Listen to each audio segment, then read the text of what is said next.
sini. Pada pertemuan kali ini kita akan membahas tentang materi persamaan dasar akuntansi. Nanti Bapak akan paparkan materinya. Nah, untuk buku paket kalian mungkin sudah punya, ini yang dari perpustakaan ya. Oke, bisa dipakai khusus yang IPS. Kalau yang MIPA mungkin nggak dapet ya, karena jatahnya untuk IPS saja. Tapi tidak masalah, tanpa buku pun nanti kalian bisa simak videonya. Semoga bisa terus masuk materinya bisa masuk ke pemahaman kalian dari video yang kalian lihat nanti. Dadah. Bismillahirrahmanirrahim. Langsung saja kita masuk ke materi persamaan dasar akuntansi, di mana tujuan pembelajaran dari materi ini adalah kalian diharapkan mampu menjelaskan konsep persamaan dasar akuntansi, kemudian mendeskripsikan analisis transaksi dan pencatatan dalam persamaan dasar akuntansi tersebut.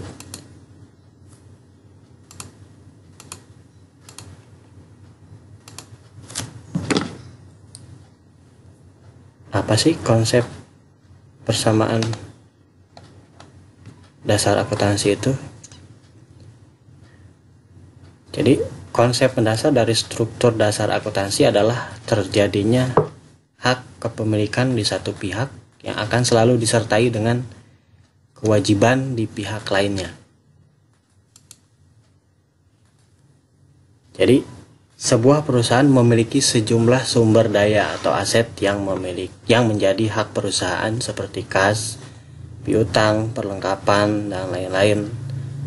Aset yang dimiliki oleh badan usaha tersebut harus disadari berasal dari pemilik yang dititipkan untuk dikelola badan usaha tersebut dalam rangka mendapatkan tujuan perusahaan berupa laba atau memberikan layanan kepada konsumen.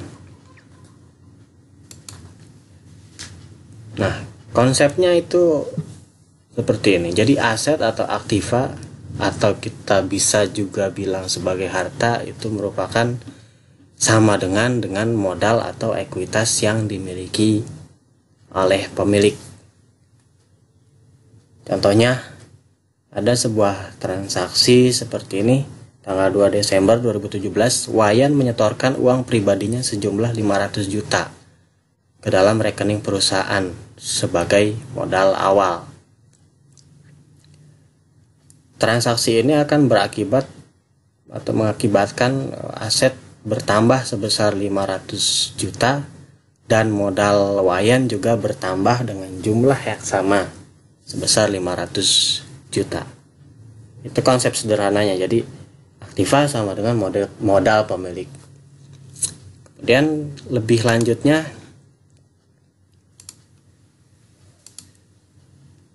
tanggal 3 selanjutnya, percetakan Penting Jaya itu punya Wayan tadi. Jadi Wayan mendirikan perusahaan namanya Percetakan Penting Jaya.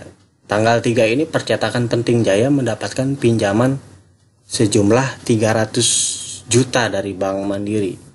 Transaksi ini berakibat bahwa aset atau harta dari perusahaan bertambah sebesar 300 juta dan di lain pihak kewajiban perusahaan juga bertambah sebesar 300 juta tersebut.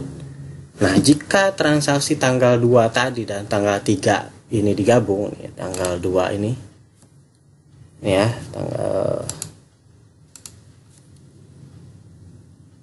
tanggal 2 ini, yang 500 juta ini kita gabung dengan transaksi yang tanggal 3 ini, yang 300 juta.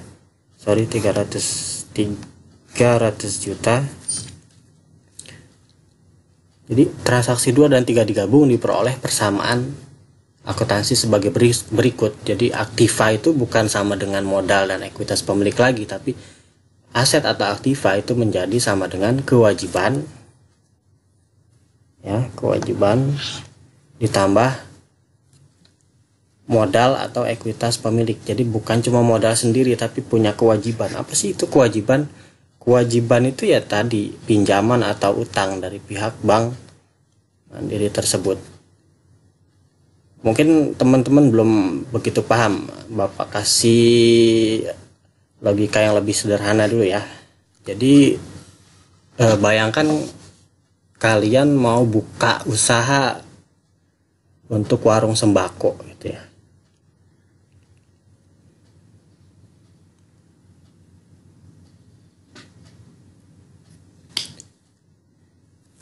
Warung sembako.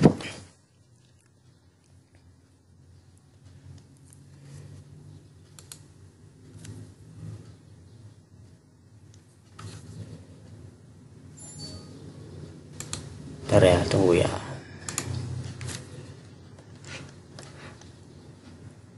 Mau buka warung sembako tadi. Kalian punya uang pribadi itu 10 juta. Nah, kalau kalian hanya punya uang sebanyak 10 juta ini dan yakin akan mendirikan warung sembako tersebut dengan uang tersebut, maka konsepnya itu ini.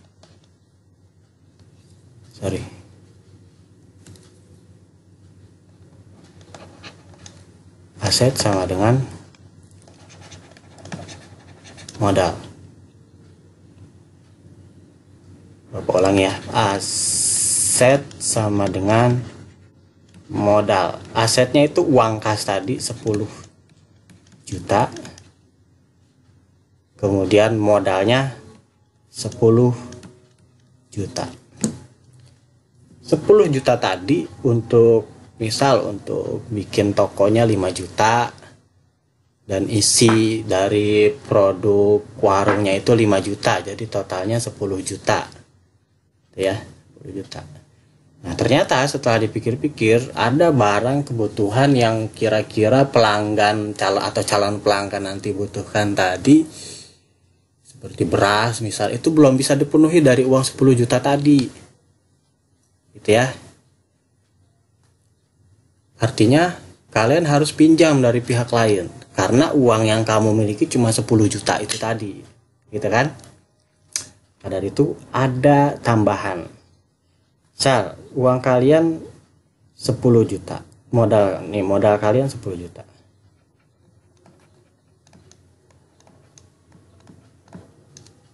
Kemudian ada pinjaman. Pinjaman itu adalah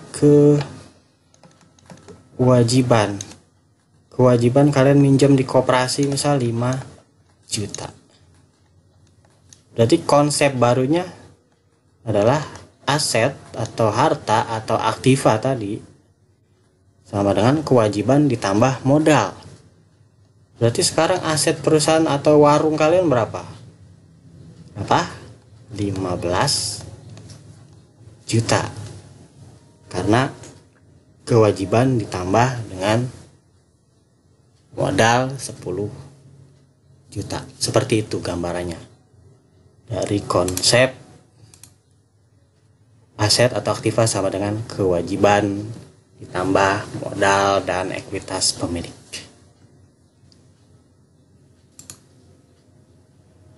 Selanjutnya tadi kita bahas tentang konsep persamaan dasar akuntansi, ada aktiva sama dengan kewajiban ditambah ekuitas pemilik.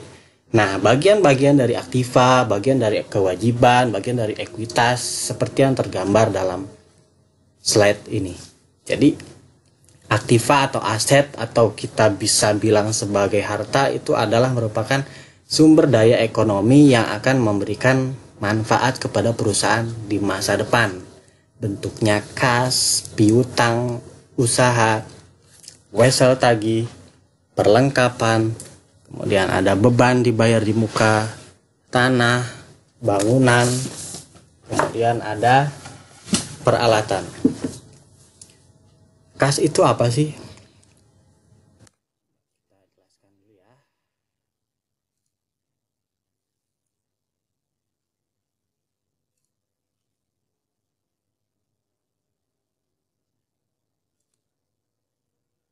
Oke.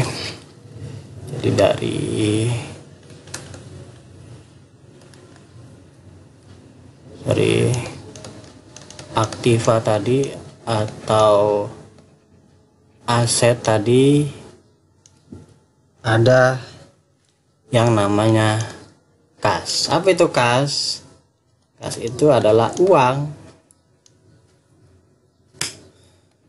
tunai, baik yang kita pegang maupun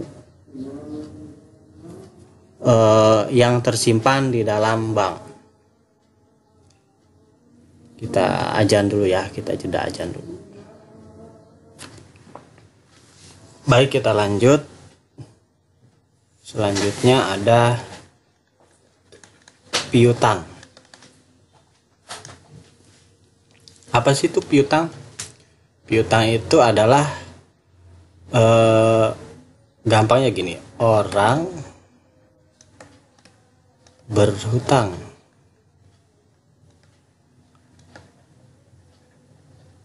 kepada kita. Jadi kita catat.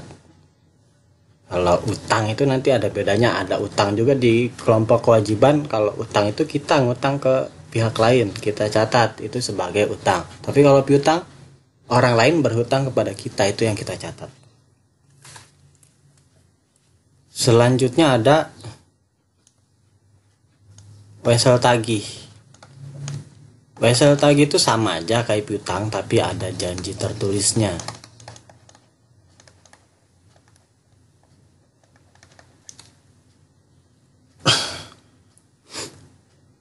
Kemudian ada yang namanya perlengkapan.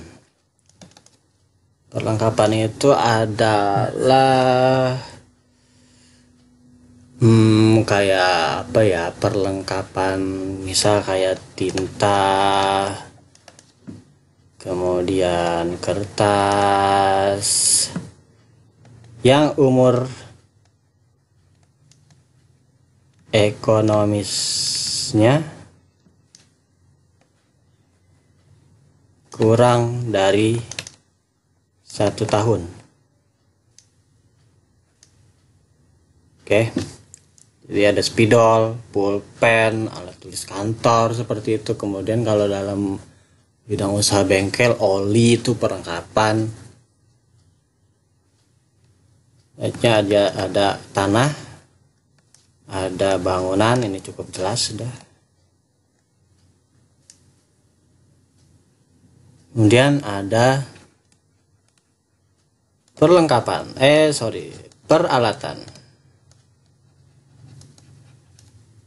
Peralatan. Kalau peralatan ini umur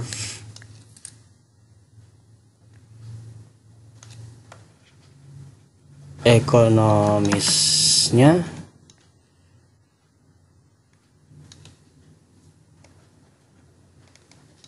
lebih dari 1 tahun.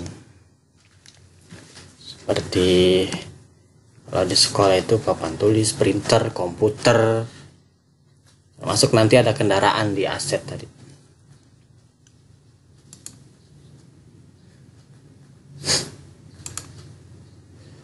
Selanjutnya tadi kelompok kewajiban ya. Kewajiban itu adalah liabilitas atau bahasa Inggrisnya liability, merupakan utang atau kewajiban perusahaan kepada pihak lain akibat transaksi yang terjadi di masa lampau. Namanya kewajiban berarti kita harus membayar, kita punya kewajiban untuk membayar. Contohnya ada utang usaha, ini utang usaha yang biasa, yang operasional normal. Kemudian wesel bayar itu sama halnya dengan kaitan dengan wesel tagih dan piutang tadi, sama saja. Utang usaha dan wesel bayar pun sama. Kalau wesel bayar ini ada perjanjiannya. Kemudian ada kewajiban yang masih harus dibayar. Nah ini tadi terlewat ada beban dibayar di muka di kelompok aktiva tadi. Apa sih beban dibayar di muka? Gampangnya gini, kalian punya usaha fotokopi, misal sewa toko untuk fotokopinya tadi. Dari pemilik tokonya tadi cuma mewajibkan kamu untuk bayar sebulan atau bayarnya per bulan, bayar sewanya, tapi kalian bayar untuk jangka waktu 1 tahun. Nah, 1 bulan yang terpakai itu memang beban kalian ya, beban sewa yang harus kalian bayar. Tapi 10 atau 11 sisanya tadi, 11 bulan sisanya yang belum terpakai manfaatnya, itu masih dicatat sebagai harta, sebagai beban yang dibayar di muka. Selanjutnya terakhir adalah ekuitas pemilik, yaitu merupakan hak pemilik perusahaan atas kekayaan dari aset perusahaan tersebut. Seperti tadi modal yang disetor oleh Wayan tadi. Nah, kemudian ada penarikan prive. Ini penarikan pribadi dari modal usaha tadi untuk keperluan pribadi dari pemilik perusahaan tersebut. Selanjutnya di konsep ini ada pendapatan dan ada beban. Untuk pendapatan, bentar.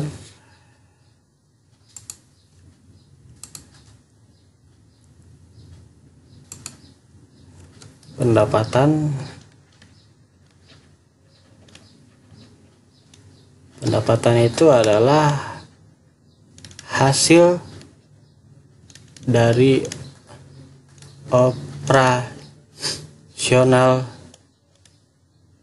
perusahaan. Seperti misal bengkel.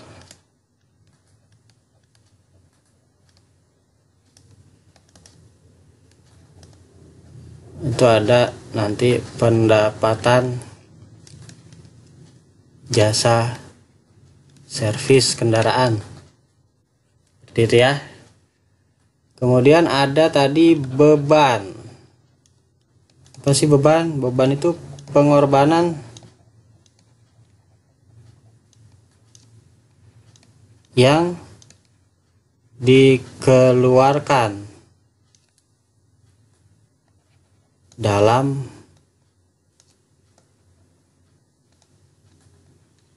memperoleh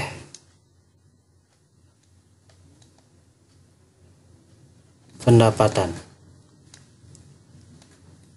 Contoh, kalau usaha bengkel, bengkelnya masih sewa, itu ada beban sewa. Toko nanti, kemudian bayar listriknya, bayar air, bayar teleponnya, seperti itu.